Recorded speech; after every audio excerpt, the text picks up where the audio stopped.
touristes suisses vont donc continuer de rouler sur leurs autoroutes pour 40 francs par an, 40 francs seulement pourrait-on dire. Plus de 60% des votants ont donc dit non hier à l'augmentation de la vignette à 100 francs. Le Conseil fédéral n'a pas réussi à convaincre. L'UDC et les Verts ont gagné leur pari avec une alliance contre nature et des arguments différents. Le financement des infrastructures routières aura dès lors quelques lendemains difficiles. On va tenter d'esquisser quelques pistes avec vous, Géraldine Savary. Bonjour. Bonjour. Vice-présidente du PS, conseillère aux États vaudoises, membre de la commission des transports. Donc c'est votre domaine, ça, les transports, les infrastructures. Après sa défaite, la conseillère fédérale Doris Leuthard a confirmé sa volonté de créer un fonds pour les routes et les agglomérations. Est-ce que selon vous, c'est la bonne formule pour créer davantage de transparence et de sécurité pour financer ces infrastructures ? Oui, c'est d'ailleurs une demande qui a été formulée par les milieux de la route, les mêmes qui ont lancé le référendum, qui a abouti au résultat d'hier. Mais si on veut sécuriser les investissements, faire en sorte qu'on ait vraiment des visions d'avenir, c'était l'idée aussi d'avoir, une préoccupation équivalente entre le rail et la route, puisque pour le rail, on aura cette vision sur le long terme avec à chaque 4 ans une réévaluation des besoins, etc. Et il était souhaitable aussi que pour la route, on ait la même préoccupation sur le long terme.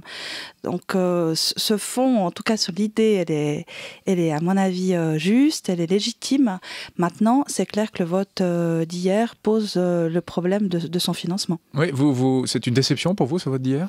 Oui, c'est une déception parce que c'est une déception aussi parce que il y a un tel hiatus entre la manière dont on en a discuté au Parlement et puis ce qui s'est passé devant la population que je considère que là, les référendaires ont vraiment pas fait correctement leur travail. Ils n'ont pas été franco, si vous voulez. Ils n'ont pas annoncé au moment de la discussion parlementaire, voilà, il y a une menace référendaire. Est-ce que on peut trouver une solution alternative à ces 100 francs ? Du coup, on s'est lancé dans la campagne avec véritablement la certitude que cette augmentation était absolument indispensable. Et moi, je regrette quand même un peu que les référendaires n'aient pas dévoilé leur jeu plus tôt, parce que dans ce cas-là, on aurait sans doute pris d'autres décisions, peut-être proposer une augmentation moins haute. Moins haute. Bon, il y avait 70 ou 80 francs dans l'air, mais je vous pose la question, déception ou pas, vous me dites oui, déception. Vous avez quand même une responsabilité, non, du côté du PS ? Vous avez laissé la liberté de vote, vous avez une part de responsabilité dans ce qui s'est passé hier ? Oui, alors moi, je considère qu'évidemment, j'ai une responsabilité parce que chaque fois qu'il y a un échec, on se dit, est-ce qu'on n'a pas fait assez campagne, on n'a pas assez expliqué les choses. Liberté de vote, c'est vraiment laisser les gens au milieu du marais. Du Parti socialiste, c'est clair qu'il faut reconnaître que les 100% des membres romans étaient favorables à cette augmentation. Donc vous, oui. Dont moi. Et puis, en Suisse alémanique, c'était quasiment l'inverse. Donc, hiatus terrible au sein du PS, là. Il y avait un hiatus aussi parce que un certain nombre d'investissements routiers en Suisse alémanique ont déjà été faits et d'ailleurs acceptés par les populations. Et les projets qui devaient être les plus importants et financés par la vignette se trouvaient en Suisse romande. Paradoxe total, là. Hein. Comment vous l'expliquez ? Voilà.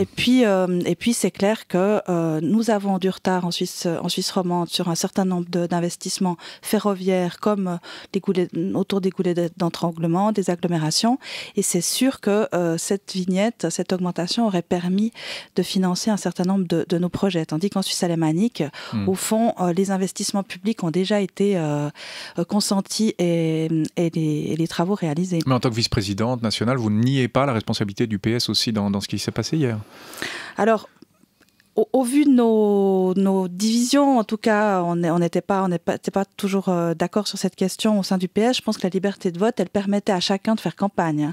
Moi, je me suis engagée là-dedans, comme un certain nombre de mes collègues, comme la conseillère d'État Noria Gorité, comme d'autres élus socialistes. Et puis ceux qui souhaitaient pas s'y engager avaient cette possibilité.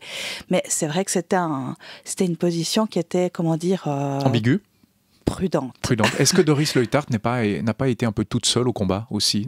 Elle était beaucoup fustigée hier, à tort ou à raison, oui, moi, je ne vais pas me prononcer, mais est-ce qu'elle n'a pas été un peu toute seule, à la fois dans la campagne et dans la défaite aussi ? J'ai trouvé les critiques un peu dures parce que franchement, elle s'est extrêmement engagée partout, aussi en Suisse romande. Elle est venue...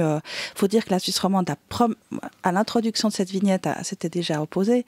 Un certain nombre de cantons s'y étaient opposés, donc elle savait que le terrain était difficile en Suisse romande. Elle est venue très souvent, elle a fait des débats des débats qui ne sont pas dans sa langue, etc. Donc elle a beaucoup travaillé pour cette campagne. Et c'est vrai que de critiquer maintenant, alors que certains sont partis, je sais pas, à la chasse, à ski ou à la pêche, pendant cette campagne, c'est un peu dur. Vous pensez à qui, là, Géraldine Savary? Je pense à personne en particulier, mais c'est vrai qu'il y a un certain nombre de personnes hier qui s'exprimaient critiquant sa campagne. Je pense que c'est injustifié. Essayons de voir un peu de l'avant. Ce fonds pour les routes nationales et les agglomérations, vous dites oui, pourquoi pas. Comment on l'alimente? Est-ce qu'on augmente de quelques centimes la taxe sur les carburants, par exemple? Alors c'est la proposition qui est sur la table, moi j'en vois pas tellement d'autres. Donc vous n'êtes pas défavorable à ça? Non, mais alors maintenant, c'est clair que le signal de la population a été tellement net que j'attends aussi que les milieux qui ont lancé le référendum, nous offrent aussi quelques alternatives. Donc TCS, etc. Alors, le TCS d'abord, parce que le TCS a une responsabilité énorme dans le fait qu'aujourd'hui, le financement des investissements routiers est menacé, voire affaibli. C'est le projet Forta, c'est demain le deuxième tube autoroutier au Gothard qui coûte 3,4 milliards. Donc, c'est des investissements maintenant qui devraient être gelés parce que les financements ne seront pas là. Donc, que le TCS fasse des propositions, que les milieux aussi écologistes fassent un certain nombre de propositions. Dans la campagne... Et vous aussi, du côté du PS, puisque vous avez une responsabilité, vous devez aussi faire des propositions. Peut-être vous-même, Madame Savary, qui est dans la commission des transports, vous avez peut-être une idée de panacée, je ne sais rien, mais enfin une idée acceptable pour ce fonds? Alors, les fonds, si vous voulez, le fonds Forta, effectivement, il est censé être financé par la vignette, donc maintenant à 40 francs et pas à 100. C'est fichu, sauf si un certain nombre de parlementaires relancent la proposition d'une vignette à 70 ou à 80 francs. Vous pensez que c'est possible, ça? Alors moi, je les invite à le faire. J'ai hier une discussion avec un certain nombre de personnes qui s'étaient engagées dans la campagne. Ouais. On s'est dit, nous, relancer directement une vignette à 80 francs, ça paraît pas très judicieux et pas très... ça serait faire peu cas aussi du vote de la population. Mais on peut aussi s'attendre à ce que les milieux écologistes en particulier reprennent cette idée d'une vignette à 80 francs et refaire ce débat. Vous pensez que ça passerait devant le peuple? Proposition. Est-ce que le peuple n'a pas tout simplement dit non hier, on ne veut pas d'augmentation? Je pense qu'honnêtement, ça serait difficile. Ouais. Alors maintenant, si on exclut cette proposition, il y a effectivement l'augmentation des taxes sur les carburants. C'est clair que pour les ménages, les populations, ça sera une hausse relativement difficile, pour les régions périphériques aussi. Mais au moins, ça correspond à l'idée du pollueur-payeur. Plus vous utilisez votre voiture, plus vous allez participer au financement des infrastructures routières. Bon, il y a aussi les préétudes de certains contournements. Pour Vaud, c'est Morges, on connaît très bien la situation. Est-ce que la planification de certains contournements, il faudra faire tout simplement une croix dessus? Alors maintenant, tout ce qui était prévu est effectivement gelé. C'est-à-dire les projets pour en particulier le Locle, la Chaux-de-Fonds, c'est-à-dire la planification pour le contournement de Morges, puisque c'était lié effectivement à cette votation d'aujourd'hui. C'est gelé, c'est pas non plus enterré. Ça veut juste dire que ce qui est prévu déjà aujourd'hui, peut-être qu'il faudra prendre un peu plus de temps. Puis ce qui était planifié, c'est repoussé aussi. On remet au fond, d'une certaine manière, un peu les compteurs à zéro. Mais on n'a pas de vision, là. Vous avez une vision concernant bien sûr qu'on a une vision, mais la vision, elle était sur la table, elle a été discutée. La population a considéré que ces investissements étaient sans doute pas prioritaires, que c'était trop d'efforts à demander aux automobilistes que de payer 100 francs pour ce type de projet. Donc, c'est aussi ça le message. On n'a pas de plan B. On peut imaginer le message, vous l'entendez comme s'il fallait accélérer, alors que le signal aujourd'hui de la population, c'est peut-être de dire ces investissements routiers sont pas absolument indispensables, c'est pas la priorité pour nous, et au fond ce qu'on souhaite c'est sans doute que des infrastructures par exemple ferroviaires soient prioritaires sur les investissements routiers. Donc vous pourriez interpréter ça comme quelque chose d'un peu décroissant en quelque sorte, les gens qui disent on n'a pas besoin de ces infrastructures routières et on préfère mettre l'argent ailleurs sur le rail. Il y a deux noms aujourd'hui ou hier qui se sont dessinés. Il y a le nom du TCS. Et il y a le nom aussi, si je vois par exemple à Lausanne, c'est clair que le nom à la vignette était relativement important. Et ça veut aussi dire que c'est des populations qui sont sensibles sans doute plutôt à des questions de réduction, diminution des investissements routiers. Donc un non décroissant, il est quand même là. Un non qui considère que la route, c'est pas quelque chose de prioritaire et qu'on souhaite pas, au fond, dépenser 100 francs pour des investissements supplémentaires. Ouais. Voilà. Moi, il faut aussi entendre ce message-là, pas uniquement un message, le message des milieux de la route. On va revoter dans un peu plus de 2 mois le fameux financement et aménagement de l'infrastructure ferroviaire, FEF, ou on dit ça comme ça, je crois. FAIF, il faudra s'habituer, c'est un peu barbare, mais... et les grands bénéficiaires... Fabi en allemand. Fabi, ouais, c'est peut-être mieux en allemand. Les grands bénéficiaires, ce seraient les romans, notamment la transformation de la gare de Lausanne, etc. Alors que ce sont eux, les romans, qui ont dit le plus massivement non à la vignette. Ça va être difficile de convaincre dans 2 mois. On va faire comment? Vous allez faire comment?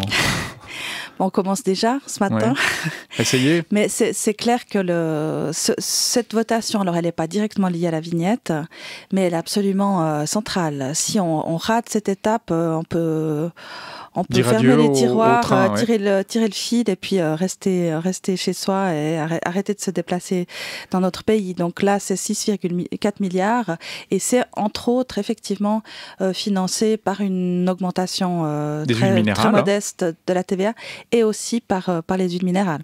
Alors maintenant, j'attends aussi de celles et ceux qui ont dit c'est pas lié, on va pas du tout remettre en cause ce projet, qu'ils respectent leurs promesses et participent en tout cas à ce que le oui triomphe en février. Je reviens avec mon idée de plan B. Par rapport à la vignette, on n'en a pas vraiment. Par rapport à ce FAIF, si ça passe pas, il n'y a pas de plan B non plus là? Ça veut dire que l'argent ne sera pas à disposition, donc les investissements n'auront pas lieu. Alors la gare de Lausanne, c'est clair que c'est 1,3 milliard. Vous imaginez si tout ce grand nœud ferroviaire qui va être essentiel pour que les trains et surtout les passagers se déplacent mieux, si ces investissements n'ont pas lieu, alors c'est vrai qu'on n'aura plus que nos yeux pour pleurer. Le mobility pricing, on termine là-dessus, ce fameux principe de taxation basé sur le principe que chaque automobiliste, chaque usager du train aussi paye ce qu'il consomme, chaque kilomètre parcouru. C'est la piste d'avenir, ça? C'est une piste en tout cas qui est maintenant discutée. Il faut voir, là aussi, on est dans un pays où on doit respecter les cantons. Les régions périphériques n'ont pas de transport public ou pas assez de transport public à disposition. Ça voudrait dire évidemment que plus vous vous déplacez, même si vous y êtes contraint, et plus vous devez payer. Alors c'est une proposition que les Verts défendent depuis un certain nombre d'années. Moi, je suis ouverte, mais si vous voulez...